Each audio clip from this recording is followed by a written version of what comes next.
In today's show, are NBA teams really monitoring Chauncey Billups' immediate future with the Blazers? Is the Blazers coach on the way out? Welcome to Locked On Blazers. Let's get into it.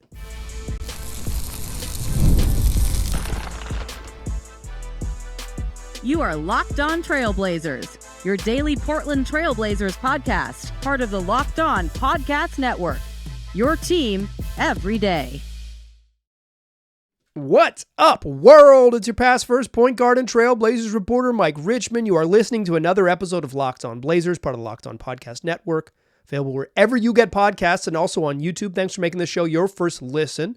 Coming at you each and every weekday, Monday through Friday. So make it a part of your daily routine. Make it your first listen. Tell your friends to do the same. It's Locked On Blazers, your team every day. In today's show, we got some news up top. According to one reporter, Chris Mannix says NBA teams are monitoring Chauncey Billups' situation. We'll get into all of that to open the show. And then we'll continue our season review, a series reviewing the seasons for Rayan Rupert, for Dalano, Banton, and Duop, Reath. That's what we'll do to close the show. But let's start with the news. Today was supposed to be all season reviews. We had to bump it back because this is newsworthy in the way that there is a lot to unpack in a single tweet. Chris Mannix, who writes for Sports Illustrated, reported. I'm going to read it. I'm going to read the tweet verbatim. Teams are monitoring Chauncey Billups' situation in Portland, league sources told SI Now. The Blazers are rebuilding and just parted ways with two assistants, including Billups' brother Rodney. If Billups/Portland split, Billups would quickly emerge as a candidate for other jobs. There's a lot going on in that, and there's a lot going on in that brief sentence. Okay, let's start with sort of the basic facts here, because I think the basic facts kind of lead you to this logic, right? The Blazers earlier this week did not renew, or over the weekend rather, about a week ago, did not renew the contracts for two of their assistants. Lead assistant Scott Brooks and also assistant coach Rodney Billups. Rodney Billups, the little brother of Chauncey Billups. Scott Brooks, who's been there, who was hired by, has been Chauncey's lead assistant throughout his first 3 years. Neither of them are coming back.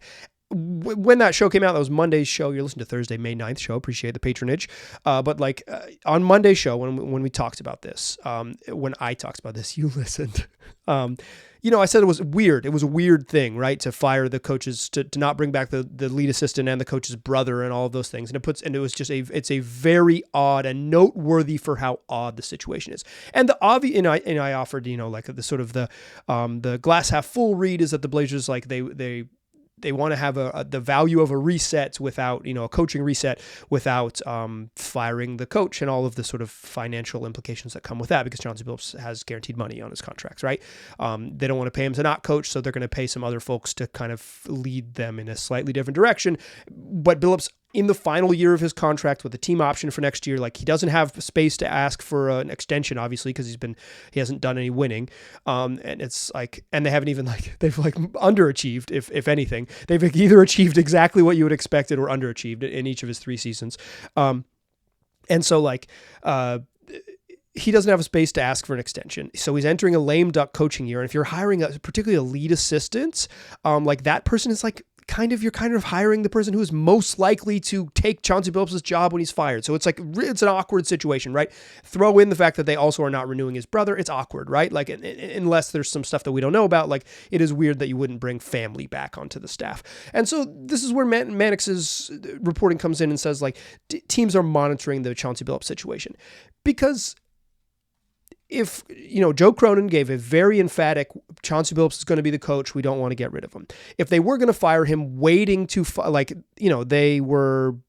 they had plenty of months to prepare to fire him the day the season ended and launch a coaching search. It wouldn't make sense for the situation they're in to wait to make coaching moves. Teams that lose in the playoffs, like Frank Vogel's situation in Phoenix, that's in limbo as I'm recording this, at least, it makes a little more sense if you're kind of figuring out big picture stuff and you're a competitive team. The Blazers aren't good. They knew they were going to be out of the playoffs for months and months, right?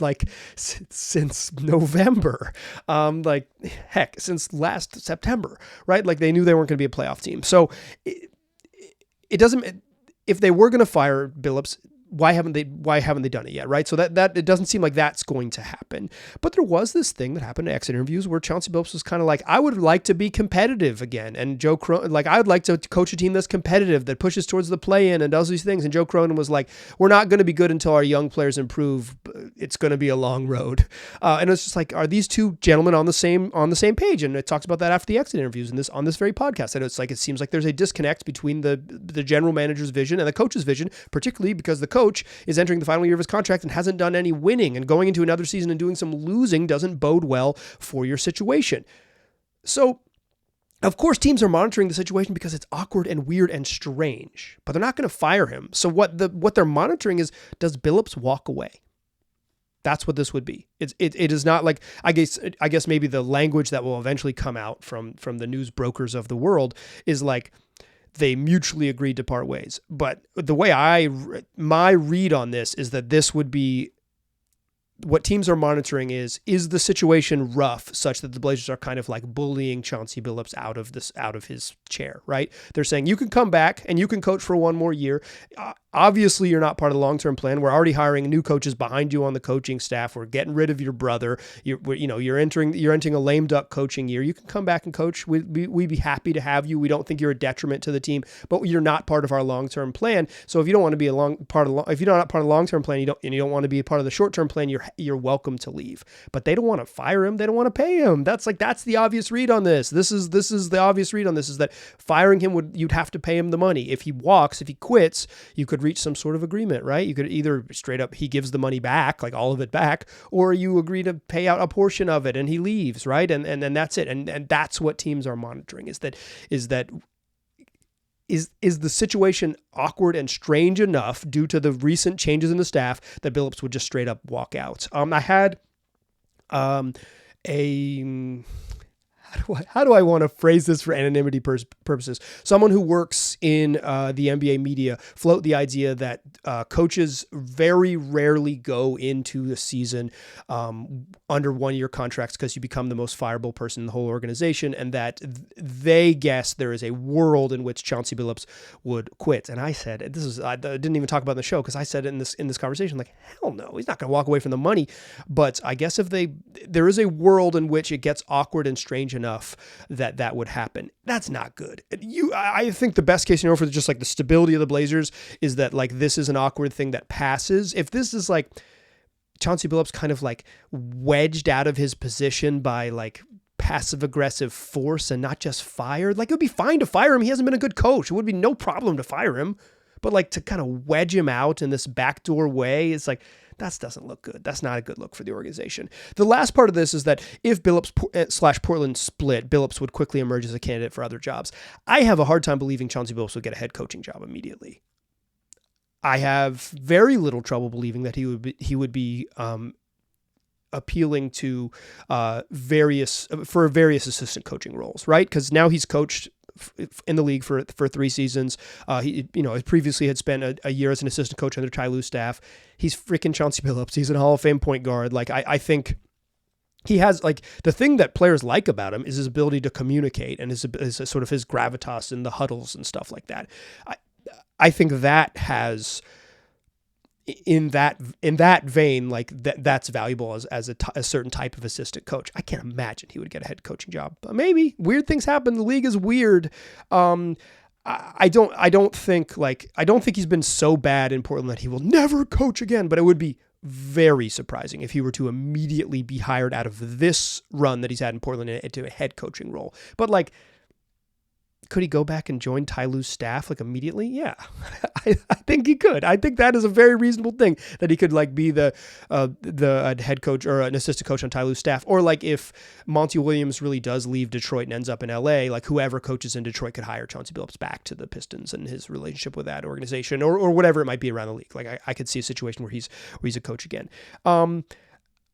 I think it's bad if it ends this way. I don't think there's a positive read on this. Like, I guess it's if you're just like get rid of Billups at all costs, that's fine, but just fire him. If if the way the Blazers are doing business behind the scenes is like this sort of backdoor weaselly stuff, that is not good. That's not good. There's nothing positive about that. If this is nothing and blows over and they're just like, teams are monitoring it because it's weird and we all know that it's weird, and then he coaches out the year and gets fired at the end of next season, fine. That's fine. That's not a problem.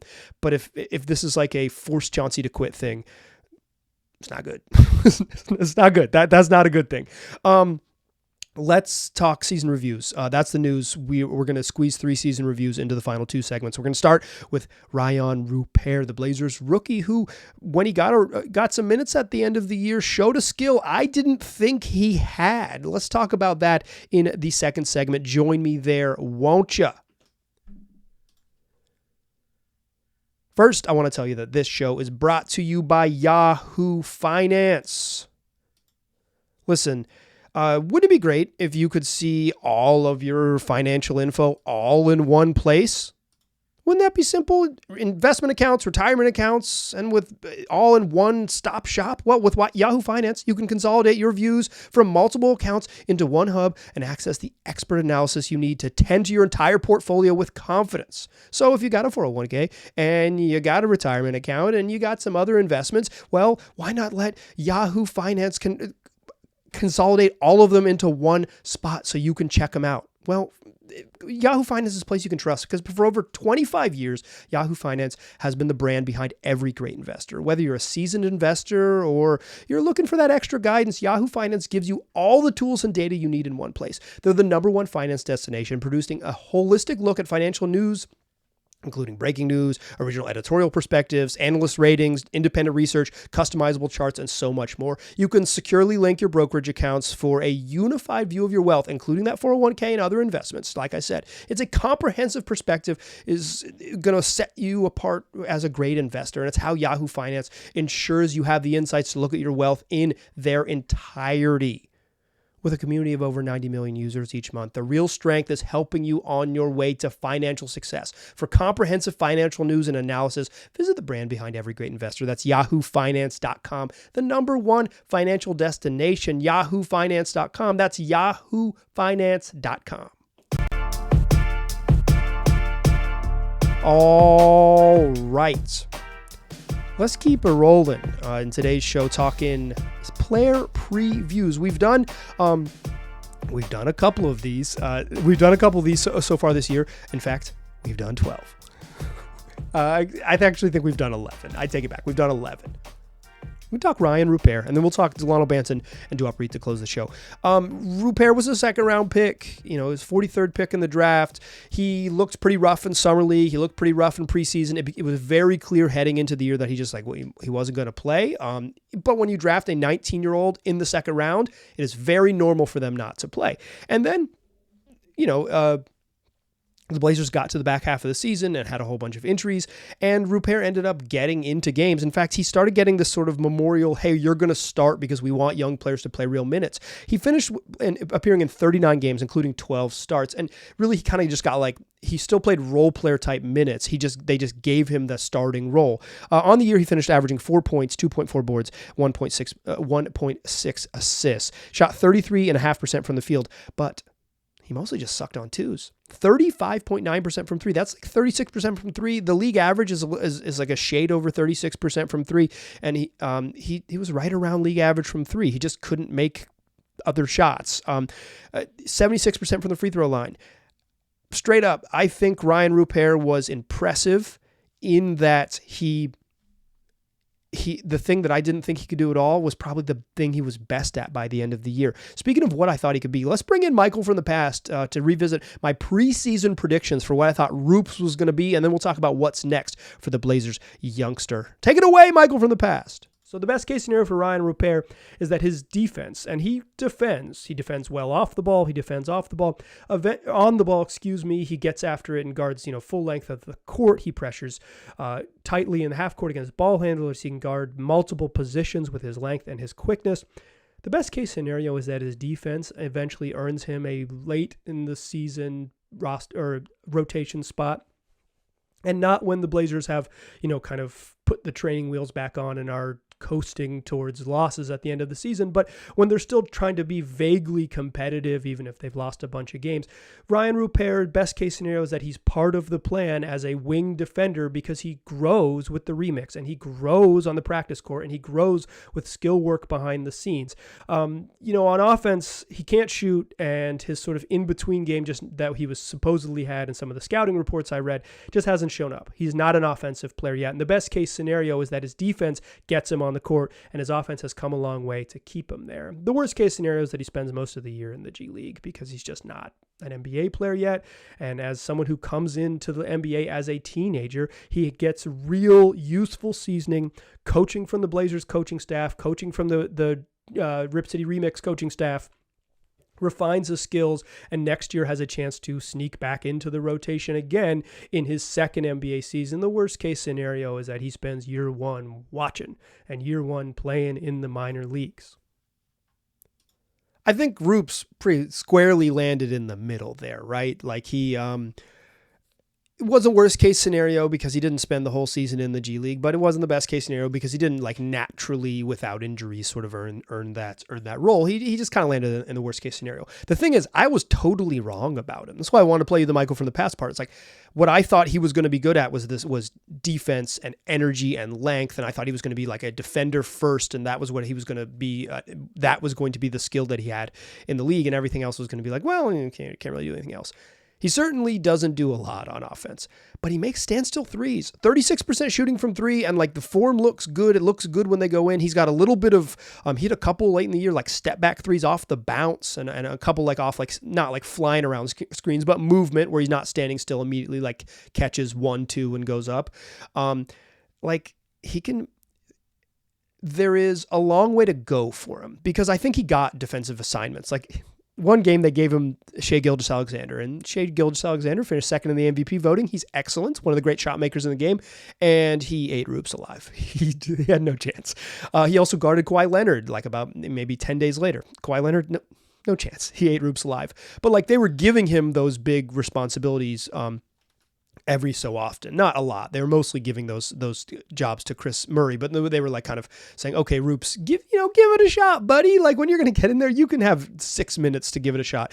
And like, he wasn't good at it in a way that's like very believable for someone his age and his experience level of not being very good at it. But I thought that was going to be where he was like a player, right? I thought that was going to be where he was impactful, but instead that absolutely was not. I think he has some tools to be good on that end, but he wasn't good as a rookie. The thing he was good at was shooting. The thing that Rupert can do in the league is shooting. And I think that's a really good sign because I think you can learn defense in terms of like pattern recognition. These typically when they do this. And so you kind of like, typically when a screen is here, it means they're going here. Typically that means the like weak side guys here, like you kind of get it, right? You get enough reps that you start to recognize the patterns and recognize stuff.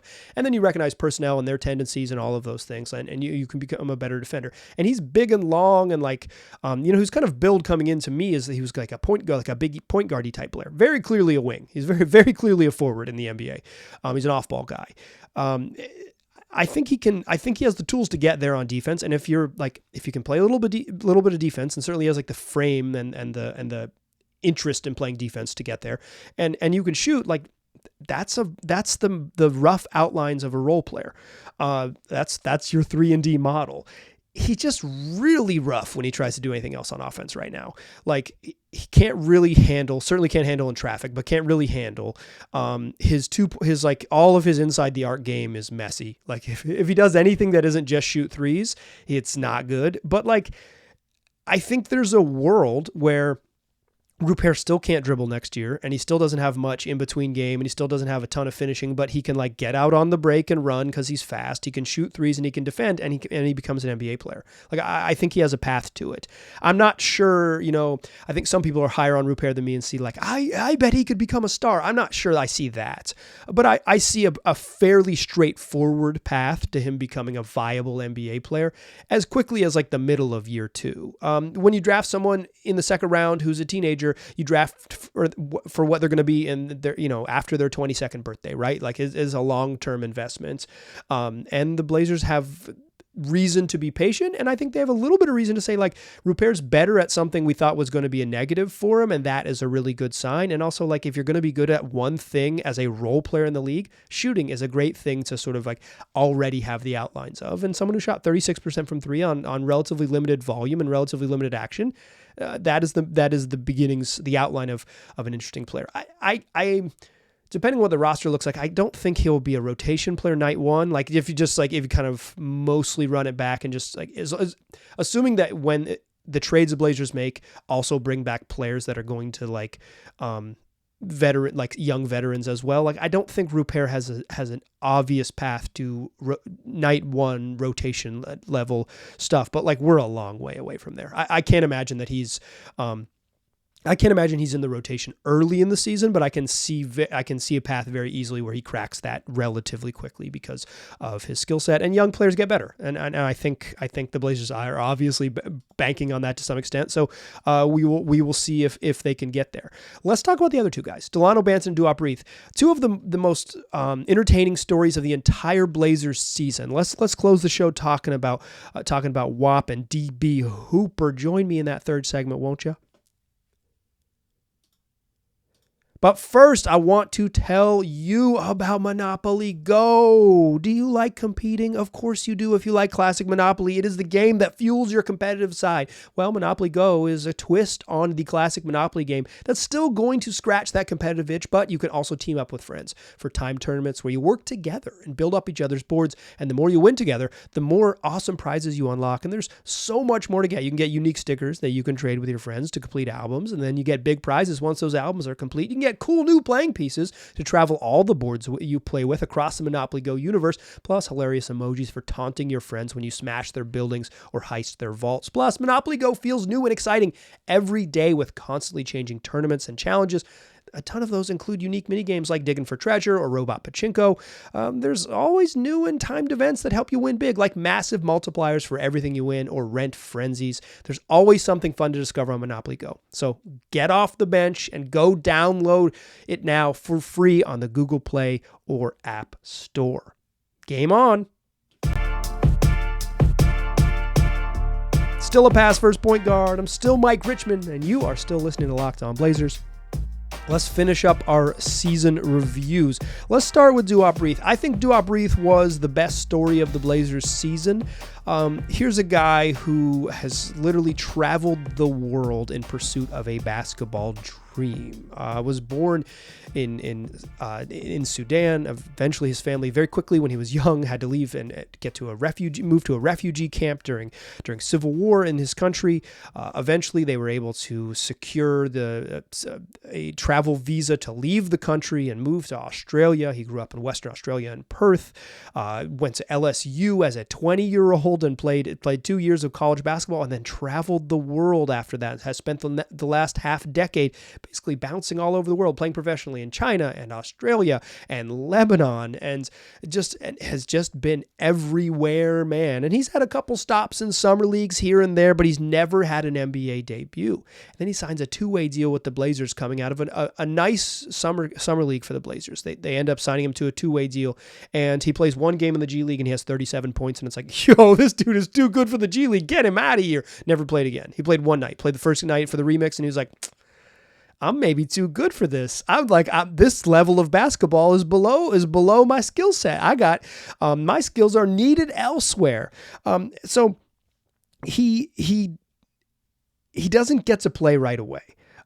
He finally makes his debut on November 12th, and he just has double-digit points. Scores 11 points, hits 3 threes, and it's like, WAP can hoop. You know, he's gonna be a low minute guy because he's not super big. Like, he's not like traditional NBA center size, right? So he's not gonna be. You can't play him every single night against every single opponent, but he can shoot and he can tackle a little bit off the dribble. And he's not an awful defender. He's a little bit slow, a little bit small, but not an awful defender by any means. He's kind of just like a slightly below average defender. Like, he's like a classic backup center, and he's got some offensive stuff. He finished the year averaging 9.1 points, 3.7 boards, and 1.1 assists. Shot 46.1% from the floor, including 35.9% from three and 74% from the free throw line. Appeared in 68 games, including 20 starts. Here's the number that you need to know from Duop Reath, and I love. He got one DNP. Gets called up on November 12th. He plays every single game he is available health-wise. Every single game except one. The Blazers played the Warriors, and they went small in the second unit, so the Blazers did not use a backup center. They stayed small, too, and played Jabari Walker. One DNP, coach's decision. Did not play, coach's decision. He had one DNP CD his entire rookie season. That means every night Duop Reath was available, he was in the plan. He was part of the plan. And that is one heck of a story. From traveling the world chasing a basketball dream to a two-way contract to playing every single night. And then at the All-Star break, the Blazers converted his two-way spot because he had played so many dang games. He was running up against the maximum number of games you're allowed to play as a two-way guy, so they had to convert him to an NBA deal. It became inevitable after about 30 games of him being productive that he was going to be that. And they signed him to a contract that gave him NBA money for this season, so he's making over $1 million prorated for this season. He's fully guaranteed for next year at a little over $2 million and has a non-guaranteed deal the following season for around over $2 million. He played his way into $3 million, $3.5 million. Freaking life-changing stuff. Awesome story. What an awesome story Duop Reath is.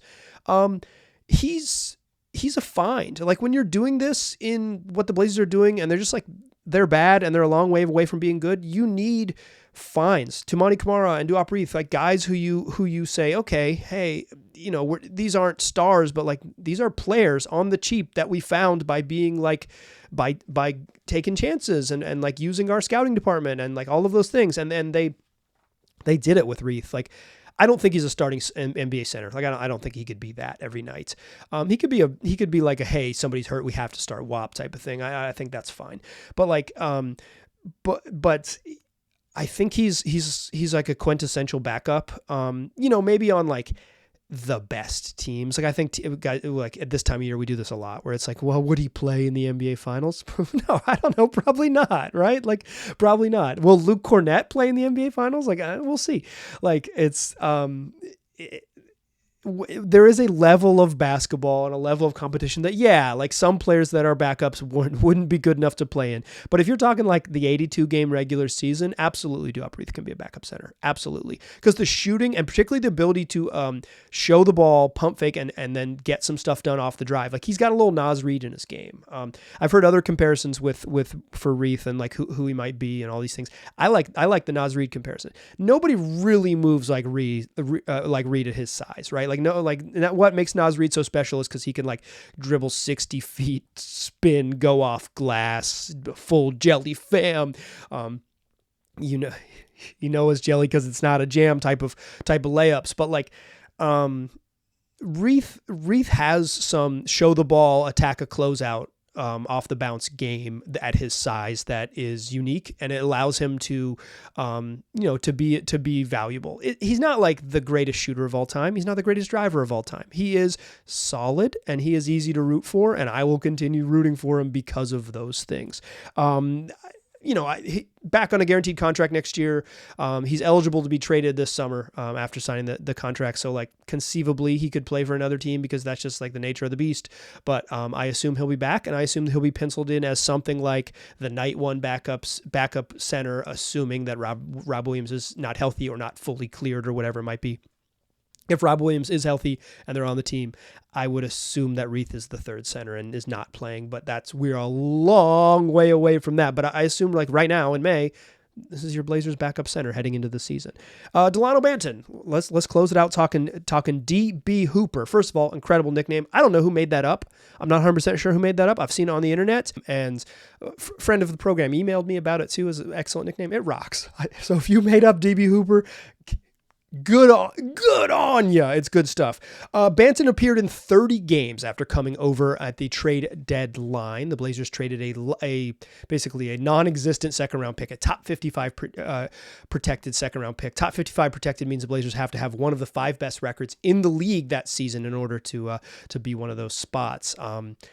Maybe they will, and they'll give up a really deep second round pick. They'll give up they'll give up the 56th pick in the draft, but I think they're banking on it not being that way. So basically, they got him for free. They just took a flyer on him. He appeared in 30 games, 8 starts, averaged 16.7 points, 4.8 boards, 3.6 assists, shot 40.8% from the floor, including 31.1% from three, and 78% from the free throw line. He was playing 29 minutes a night. He was a huge minute role and a huge usage guy. If the number to know from Duop Reath is 1, the number to know from Dalano Banton is 18. According to Cleaning the Glass, 18 of Dalano Banton's 30 appearances with the Blazers had a usage rate that would have ranked in the top 10% in the league, a 90th percentile and above in terms of usage rate for each individual game. So like, basically, he had the ball more than, in a top 10% of the league. Like very, very few players in the league have games where they get to control the ball that much, where they get to just dictate what happens that much. He was playing, and I've heard Chauncey Billups say as much. I've heard Dalano Banton say as much, that like this is not, he was in a unique situation. He was playing in a situation where there wasn't a ton of structure because it's a brand new, extremely young team that had a bunch of injuries and was just kind of making it up. And he was playing tons of minutes, like 30 minutes a night. It was a unique situation where Banton was given a very, very, very long leash to just go do what you do, like go play, man. And you know what he did is that he averaged 17, 5, and 3.5. Like that's what he did. He didn't shoot super well. This was not an efficient performance for the Blazers in his 30 games, but I think he proved that he's an NBA player. He had 8 games where he scored north of 25. He had freaking 31, 5, and 9 against Atlanta. He had big games against Boston and Toronto. Like he had some monster nights. In 8 of his 30 games, he had 25 plus. Like, he obviously had like a historic stinker to end the year, 0 of 15 from 3, the most 3-point attempts without a make in NBA history. That one might stick for a while because that's a unique situation. Game 82 for Dalano Banton. Who's going to get to shoot a 13th 3-pointer after missing 12? That one might be an all-timer, but like I think Banton is what he did establish himself is that he's an NBA player. I don't know if he's part of the Blazers' long-term or even medium-term plan. They got a lot of decisions to make. The roster is pretty much full and capped out. And that's including, they've got 2 first-round picks, which kind of complicates things. They got 2 second-round picks, which complicates things. They got 11 guys under guaranteed contract and 3 guys under non-guaranteed deals. Toumani Camara is one of those non-guaranteed guys. You can bank on him being back. Jabari Walker's on a non-guaranteed deal. He's, I don't know, I would say probably 90 plus, 95-ish% back. Like it's very, very, very likely unless he were to be traded. But I'm just saying like to be back, like, I think it's pretty unlikely that they just waived Jabari Walker. And then Banton, he is, it's a non-guaranteed deal through January 10th. It's only $200,000 guaranteed if he's on the team. So it's very cheap to keep Dalano Banton. There's not like much financial constraint keeping him. And so like maybe just the fact that it's like very inexpensive and there's no real financial risk and like, or financial burden or anything like to bring him back, then maybe you do, right? Because he's big and he's a big, weird point guard and he can play off the ball a little bit and he allows you some optionality because you can either play him at point guard and play big lineups, or you can play things that are more like a 3-guard lineup where you have more guys on the court who can handle and dribble and pass, but he's like, 6'7" and can guard a little bit. I don't think you want him guarding small forwards. He's pretty skinny. He's not very good on defense. He's probably best guarding like the weaker of the 2 wings, either the 2 or the 3, and then like maybe some ones depending on like some point guards depending on who they are. But like I think he could play in the NBA. The question is whether he's part of the Blazers' plan. If I had to guess right now, I would say no because the roster's so crowded. But I think because they don't have to make any decision on Banton, I think he has a decent chance. Like I'll say like it's like I'm like 51-49 that he's not on the roster in May. But obviously like based on what they do in June at the draft, depending on how many rookies they add and depending on who and what and how they make trades in the summer, like Banton has an easy chance to make the team. I would lean no, but just because of the roster crunch, but I wouldn't be even remotely surprised if he does because I think he proved he can play a little bit. It's just, it's what the roster looks like. It's what the roster looks like. He won't have the role that he had, but he proved that he can do some stuff, and his ability to attack the rim and his size and ability to get into the paint and use his sort of length to be someone who gets to the rim and gets to the foul line. There's some value there as a second unit guy, and he was fun to root for this season as well. Even if it ended kind of on a quiet note for him. Okay, those are season reviews. Tomorrow's show, all things draft lottery and some positive manifestation heading into the weekend. Sunday is the draft lottery. Come back for Friday's show. We'll talk all things NBA draft lottery. You won't want to miss it. And then we'll do 5 shows next week, trying to nail down some interviews. I know we haven't had any. I've been out of town and making moves, but we'll be back next week with hopefully a couple interviews. You're not going to want to miss it. 5 days a week, wherever you get podcasts, also on YouTube. You're not getting this anywhere else. So tell your friends about the program. I appreciate you listening. I'll talk to you soon.